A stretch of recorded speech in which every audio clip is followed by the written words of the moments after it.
friend. Thank you for joining us for another episode of Parents Who Write. Joining me today is Chad Miller, who is a writer of dark fiction and horror. He's published 2 novels thus far and several short stories, lives in Delaware, and is a single father to 3 tweens. Chad, thank you so much for joining me today. How are you doing? I'm great. It's great to be here.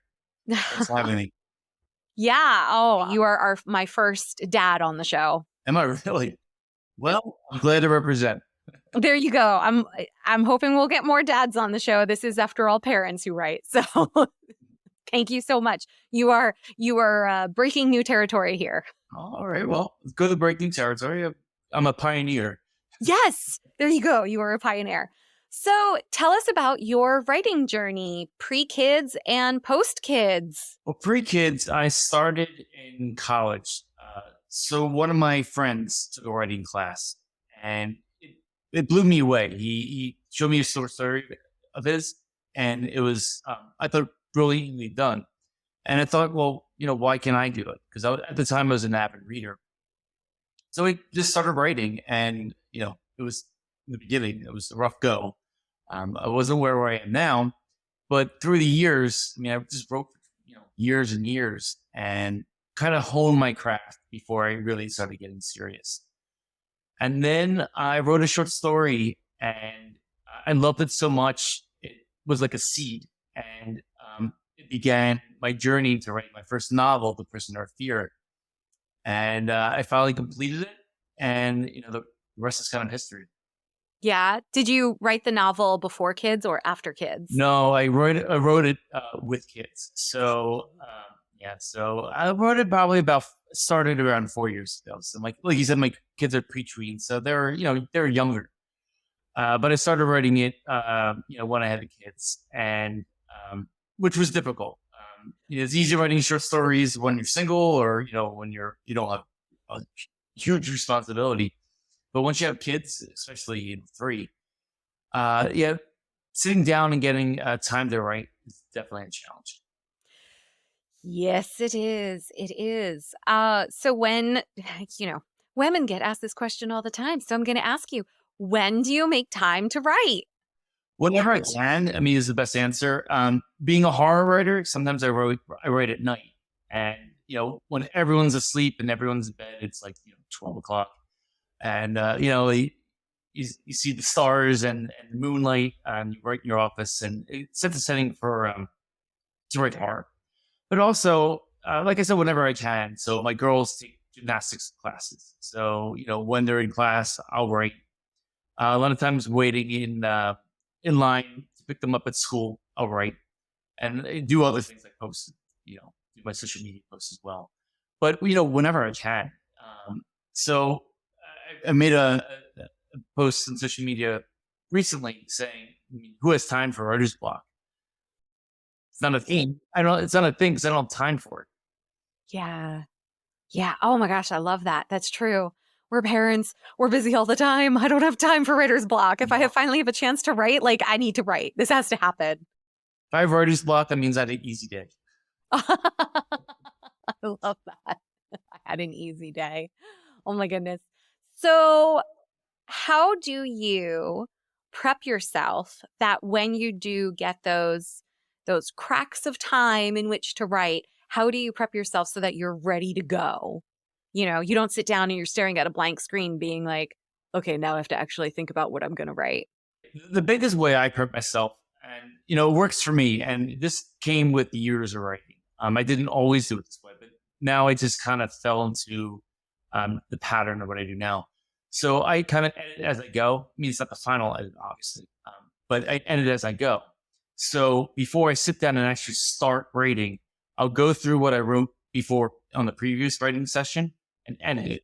And therefore, I edit for grammar, but I'll also do a developmental edit as well. And so therefore, it gets my mind back into the story and getting to the mindset of the characters. And then once I edit, I'm kind of ready to go. My brain is there, and it makes that flow so much easier because I went backwards, and going backwards gets me back to the present, and then I can, create the rest of the tale. Yeah. Are you an outliner or a pantser?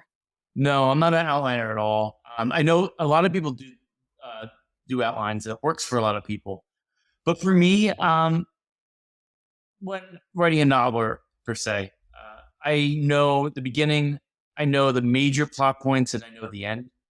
But everything else, I want to happen organically because sometimes the story takes a turn where I didn't plan it out. It just kind of happens, and that's kind of the fun thing as a writer because sometimes you don't know what to expect. You get in a session because these characters are living, breathing things. If I pigeonhole them into an outline, then I kind of box myself into the corner, and I don't think the story flows as well as it could than if I just write on the fly. I am in the same camp as you. They're called my waypoints. I have my waypoints, the major things that I want to happen. So I kind of know where I'm going, but how they get there and what happens in between, that is a complete discovery for me too, and I love that. And sometimes new characters pop up, which Yeah. is the coolest thing because it's not something that's contrived. It's something that just happens and it becomes real because that's how life is. People enter your life and you don't expect it. So it's kind of like the character can do the same thing. Yeah, that's really, really cool. Um, so what publishing avenue did you pursue and what was the result?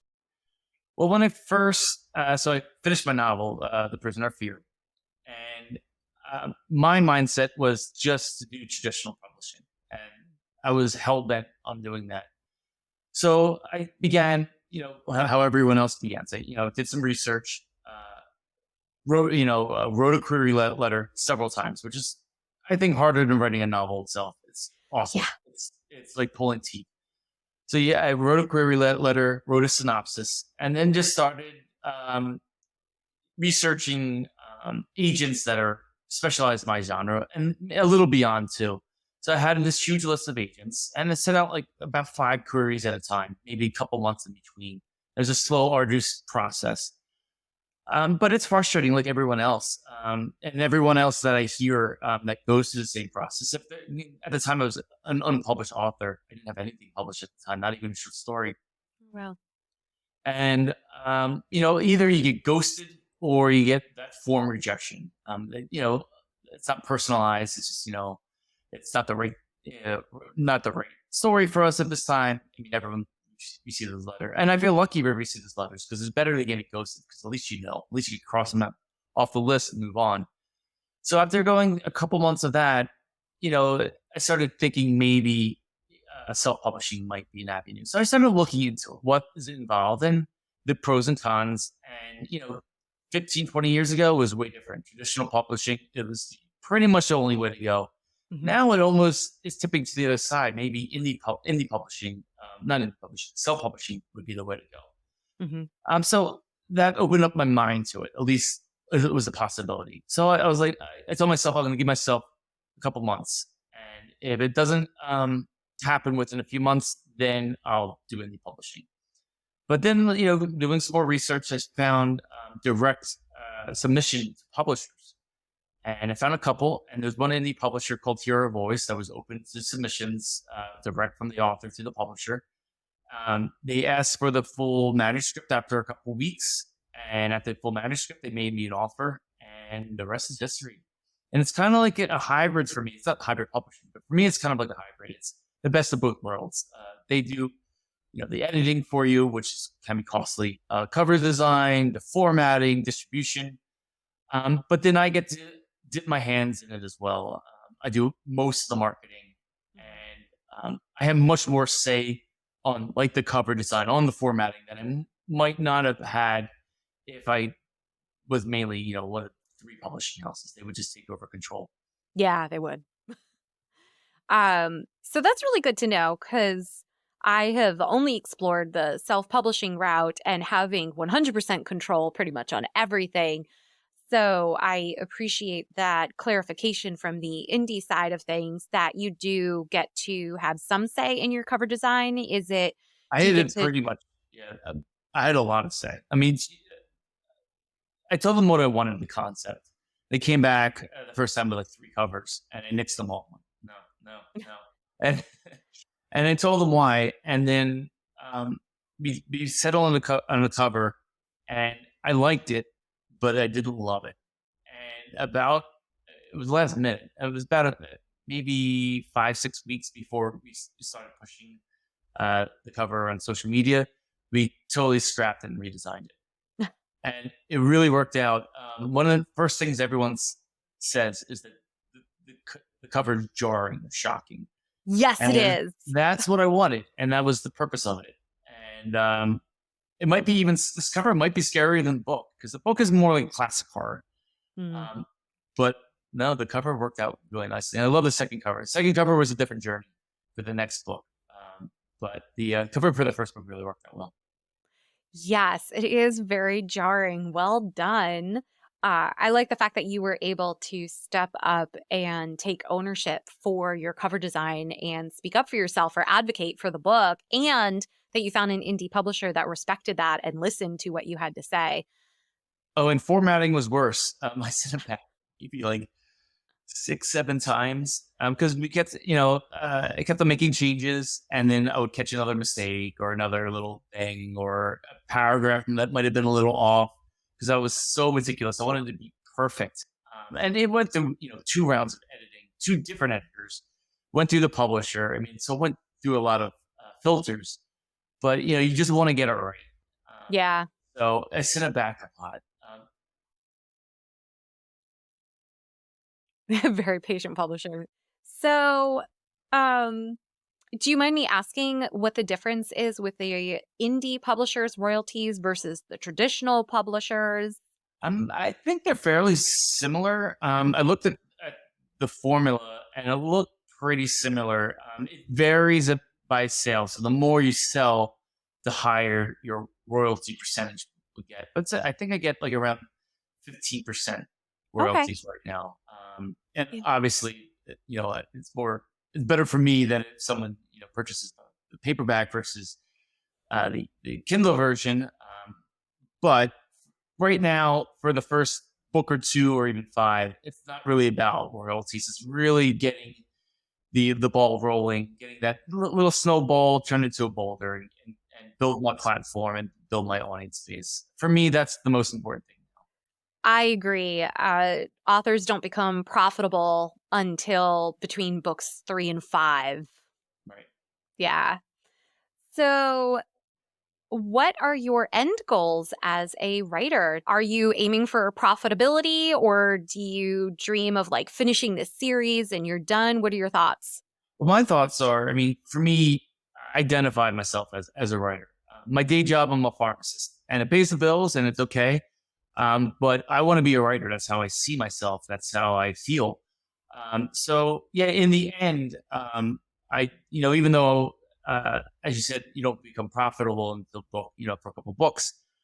Um, in the end, I want that to be my full time job, to be Mhm. a writer, to immerse myself in the craft, the art, and everything, engaging with the audience, with networking with other authors. The whole process, I love. I spend all day doing it instead of Mhm. trying to fit it in, in between calls at work or um, at gymnastics with the girls. And yeah, it was that if that was my full time thing, I could devote all my time to it, or all my professional time to it.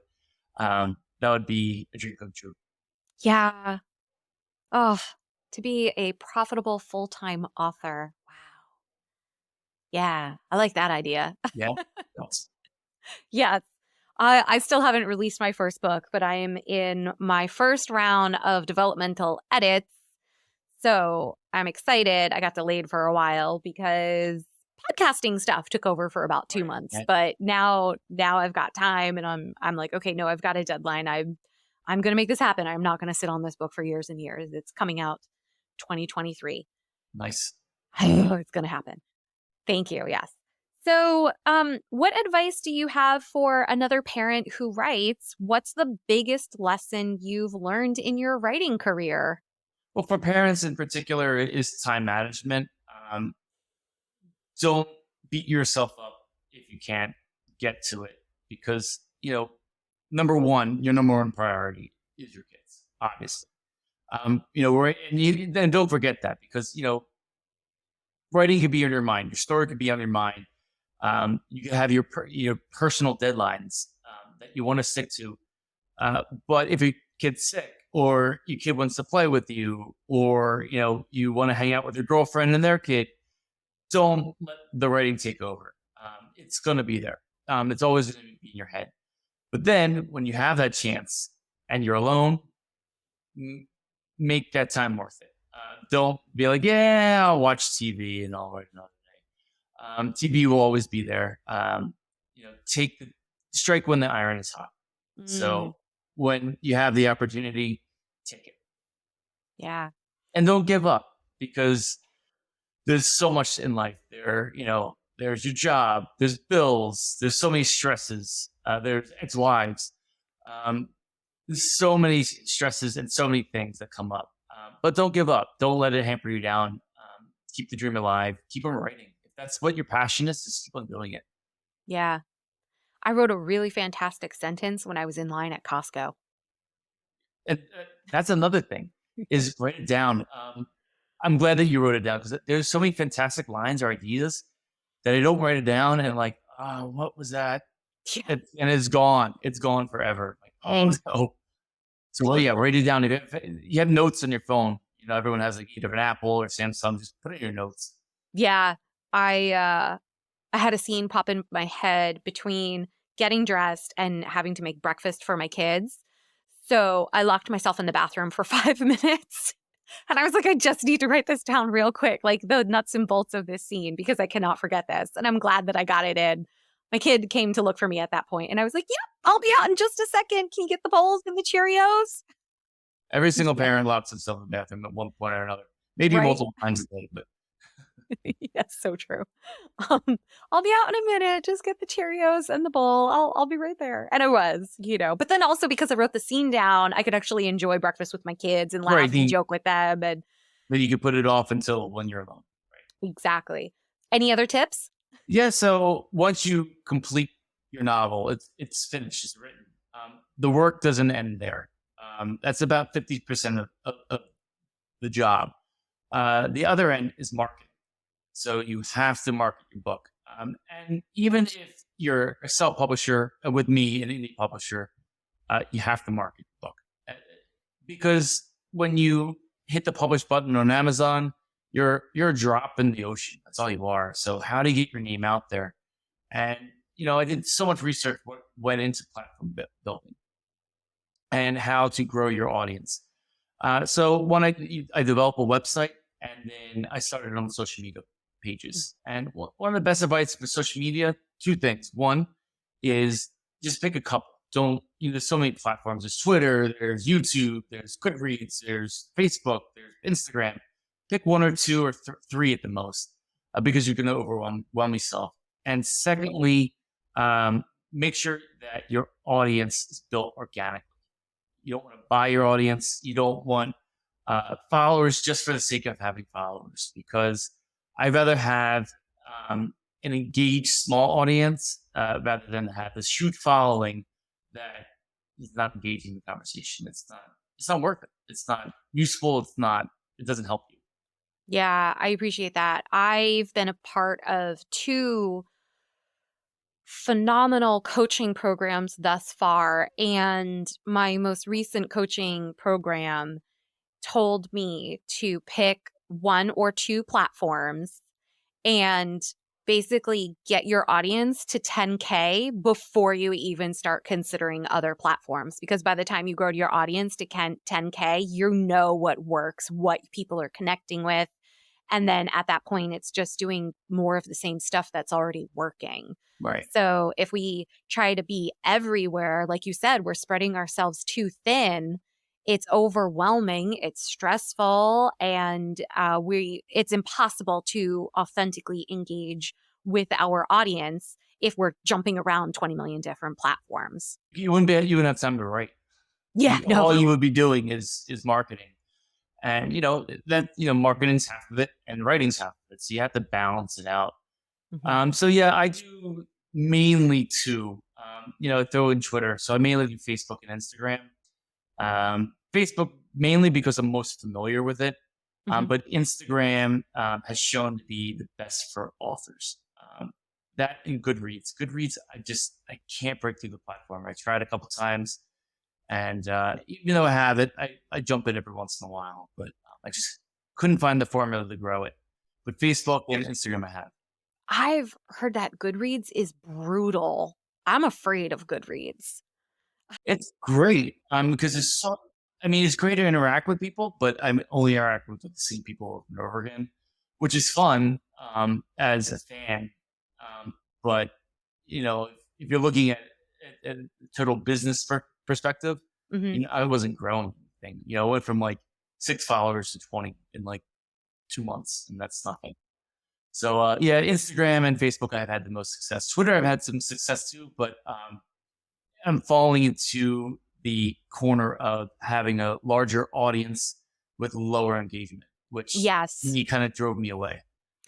Yeah, so, this is kind of lining up with what I've seen too. I've had the most success with Facebook, um, but I do Instagram also. I've just have more interaction with people on Facebook. Uh, so and I love being able to have my group and really interact with people that way. And for Twitter, what I've heard from other people, and then I found it to be true for myself also, is that it's good for connecting with the writing community, but it doesn't really translate into sales or um, profit in any way. So it's good for connecting with other writers, but it just doesn't seem to. Um, like I said, it's more for connecting with other writers as opposed to growing readers and an audience in that way. Yeah, yeah. I mean, I agree, and I connected with a couple people on Twitter. Some are readers, some are authors. I have a lot of authors connectivity in Facebook, fans as well. But my the engagement on Facebook blows away everything. So that's Yeah. why I gravitate towards it. Whether it's leading to sales, Yeah. maybe, but Mhm. it's growing to visibility. Yeah. So that for right now, that's the most important thing. But Instagram, I'm connecting a ton with reviewers. Oh, that's That's where I'm awesome. having the biggest hit with that. And to me, it's like free advertising. So I'll, find reviewers, tell them a little, interact with them, interact with the page. If I like their page, that's the main thing. If I like their page and I see that they're following, then I'll move to the next step. I'll say, hey, I wrote this book. I see your reviews. I really follow you. I like your stuff. I tell them about my book a little bit and say, hey, are you willing to read and review it? Now, if they have a fairly large following, I'll offer to gift them a book. That's if, and that's also if I think they're honest. I don't want to just a rubber stamp 5-star review, because authenticity is huge. But if they have a smaller following, I'll offer them a PDF version of it. So that costs you nothing. And I think it like 10% of people will say yes, and that's pretty good. Wow. And to me, it's free advertising. Some people, have like, they'll post your review and they'll get, 800 likes and 100 comments. That's pretty big. That's 800 people that never heard of you before that knows of you. Yeah. Whether they'll pick up your book, who knows? But they may talk about it. They may share the review, or it's a win. Whatever it is, when eyes go on your work, it's a win. Yes. So that was a pretty big thing that I discovered through Instagram, and that's other than just getting just the followers, just getting my message out there. Yeah. It's almost like free advertising. That's fantastic. Thank you so much for sharing that. I was not aware of that method with Instagram. So, It kind of just happened. It wasn't like a yeah. a strategy that I had. I just started talking to them, and they talk back. A lot of times that they're we share a common interests, and they could review a book that I just read and loved it or didn't like it. And we Mhm. discuss that as well. So we're all fans, so Mhm. just engage. That's the biggest thing, is engage. Yes. It's not just enough to say, "Hey, I have a book. I wrote a book. Mhm. Buy my book. My book's awesome. My book's better than yours. Buy my book." Mhm. To be honest, it's okay once in a while, but people are just gonna scroll right past that. Yep. So for me, I just stuff like that. I'll post like the big stuff, whether it's like a cover reveal or I'll reveal a blurb. or, my release date or something like that, or who just came out. I'll let people know. But I think what a cool thing is, I'll let the audience kind of be involved in the process. Let's say I'm indecisive about 3 covers. I might say, hey, which cover do you like better? It might be possible 3 covers by book. Let's have a vote. What I do now is what I found interesting, to get people to my page, and it helps me as well as a writer. Picking names for my characters is brutal. Yeah. I'm awful at picking names. So I'll say, hey, if we interact, maybe I'll choose your name for one of my books. Or if you sign up for my newsletter or my website, Yeah. the 100th person, I'll put you in my next novel. And I do. Actually, one of my the reviewers, I liked her last name. So said, hey, I like your last name. Can I use it as my main character for my next book? And she was like so psyched about it. Yeah, I'm going to promote the hell out of that book when it comes out. So I do. I love that. Engagement is number one. My my coach right now, he always said the biggest or the most important thing on social media is to participate. It's not about consuming social media, it's about participating in social media, which is exactly what you just said. I mean, it's in the title. It's social. I mean, meant to Right. be social. That's what you're using the tool how it's meant to be used. Yeah. And people respond to that because people don't want to use. They don't want me to send a blanket email to 100 reviewers saying the same thing over and over again, because they're unique and Mhm. they provide a service to other people because they give reviews. People read their stuff and they may choose their next book on their work. So they're an artist in their own respect. So to interact with them and to engage, especially if you like what you're doing, you like the material, it's easy, it's fun. Yeah. Yeah.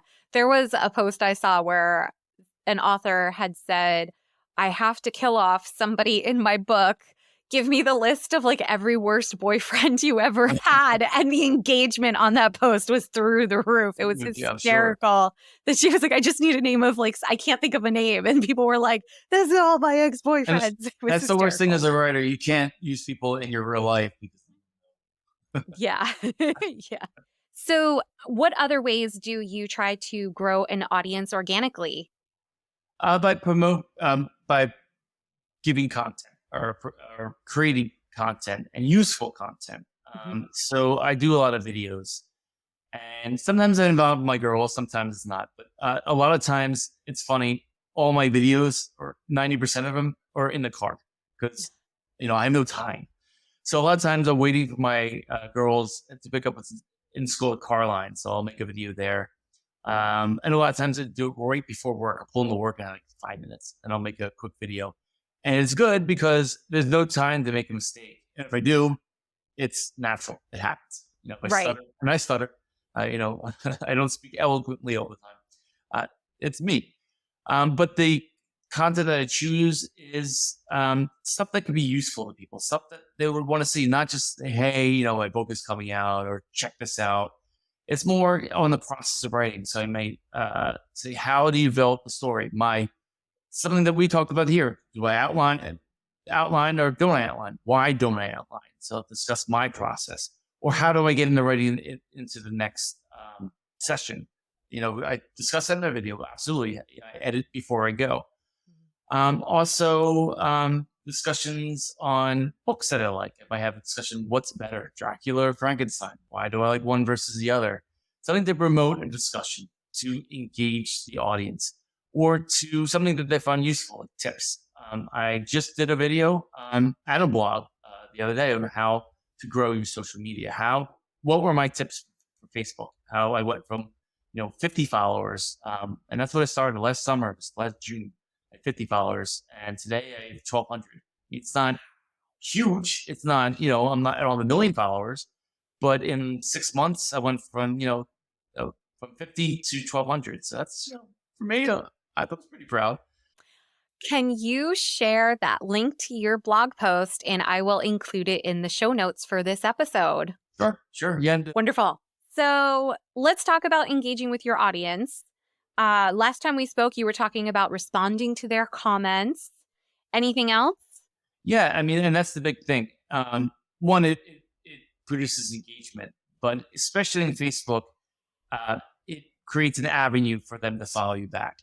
So you could do it a couple ways. You could go on someone else's page or someone's content and engage in that. And let's say you say something witty, something funny, something that could be contrarian to what they are speaking about. If someone likes or makes a comment or does anything on your comment, there's a little tab you hit, and you can invite them to follow your page. Yep. Same thing is if you create your own content and someone likes, let's say you get 100 likes on that.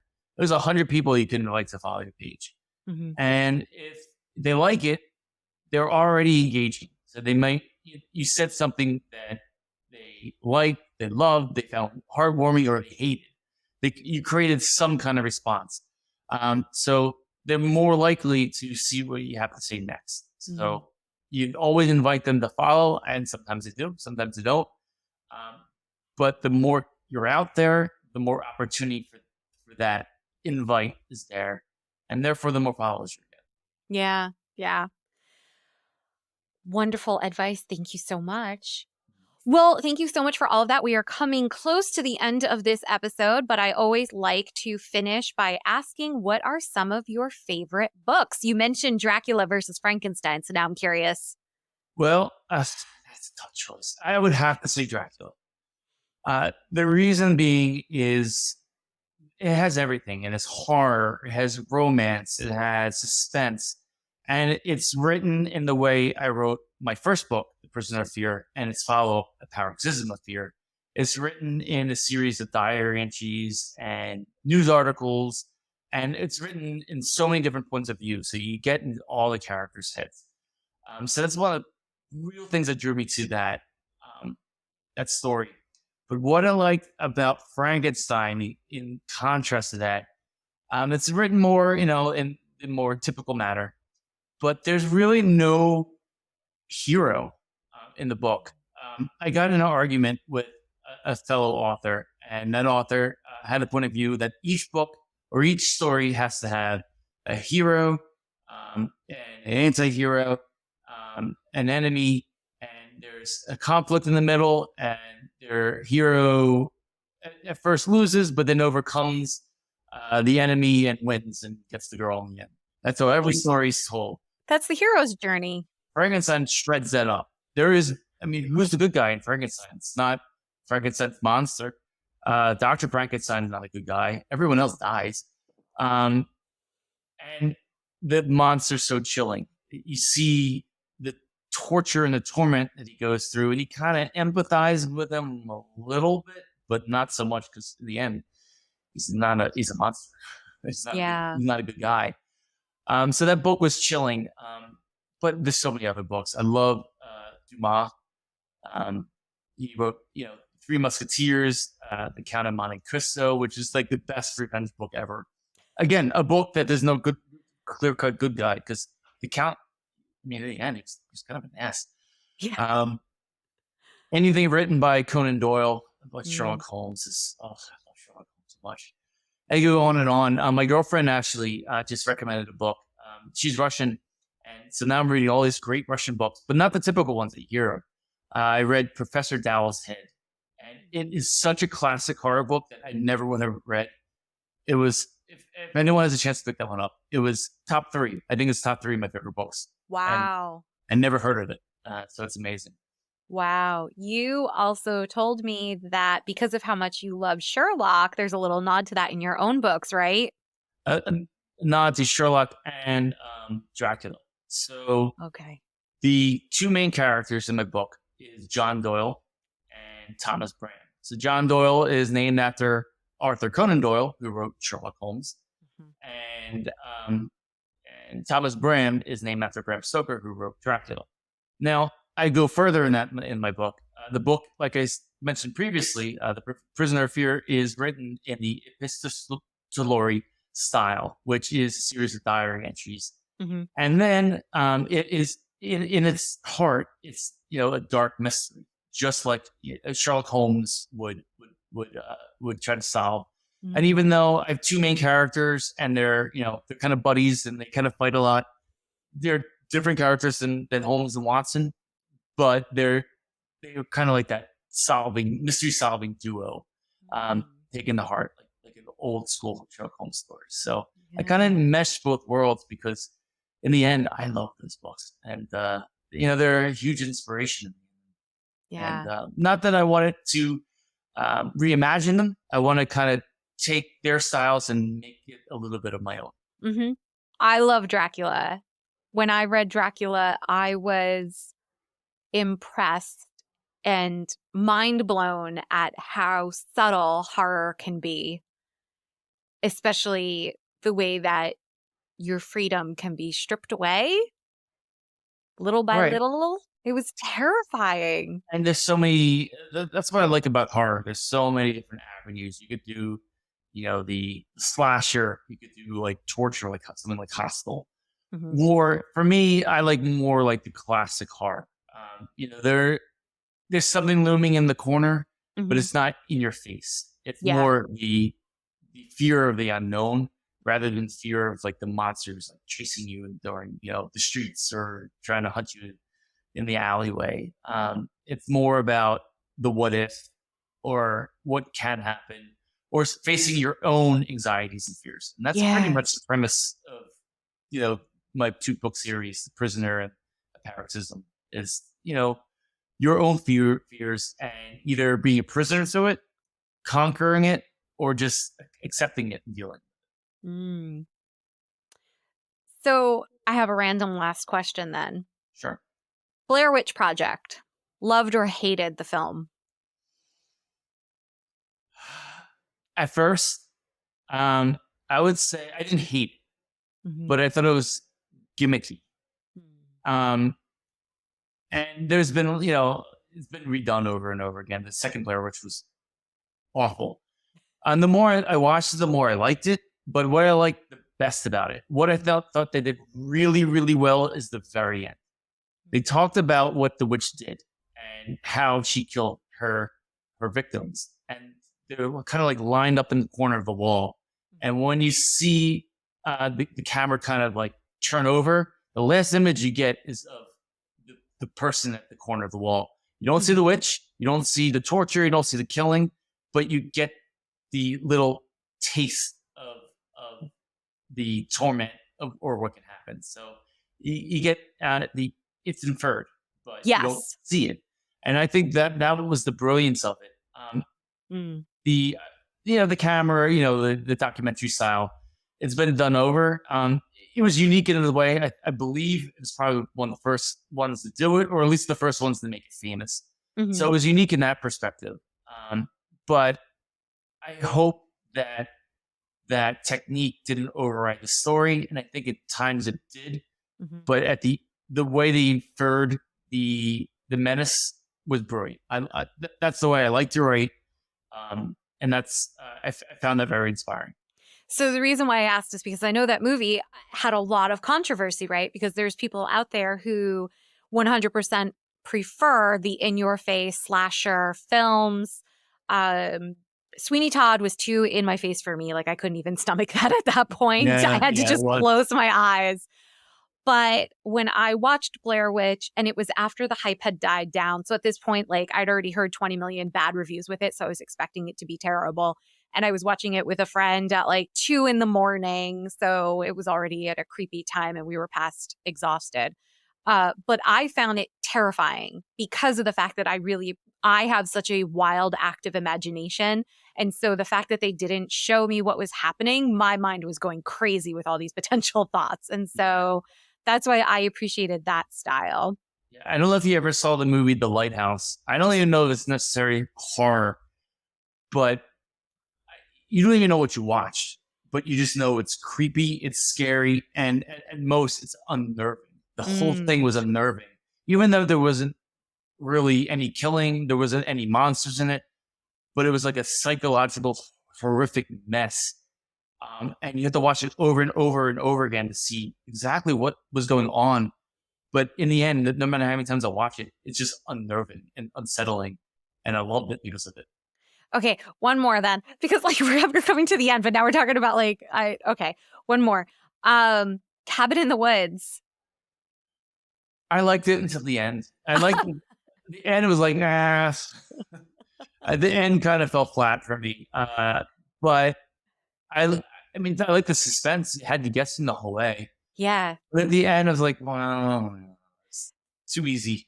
The ending was so, to me, like, what the heck just happened with I this like it with like film? the lab experiment, but then at the very end with the no, that was Yeah.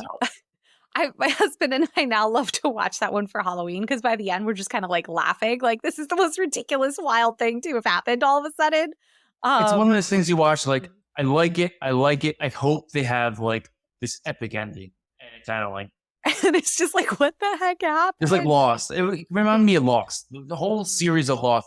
I loved it. The writing in it was great. The acting in it is great, and the whole time you hope. I hope they know where they're going. I hope they're not just writing as they go. They have that ending, and they didn't because the last season was awful. And you're just like, again, wait, what just happened? What? Okay. Well, real quick, do you have any of your kids' favorite books that you want to share? Well, right now, actually, my daughter asked me to borrow Frankenstein. So my Oh, 9-year-old is reading Frankenstein. My 12-year-old, she liked Holes a lot. That was her favorite book. yeah, good one. And I'm most proud of my 12-year-old nephew. Had to pick a book report, so he picked my book, The Prisoner of Fear, for his book report, and it was so touching. I loved it. That's really cool. Oh my gosh, I love that. Oh, that gets you right in the heart. Cool. Love you. Yeah, that's awesome. Well, thank you again for joining me on the show. Before we go, is there any last message that you would like to have for our audience? Your contact information and links to your books, your social media accounts, and that awesome blog post that you told us about, that can all be found in the show notes. Just as a writer, keep on writing.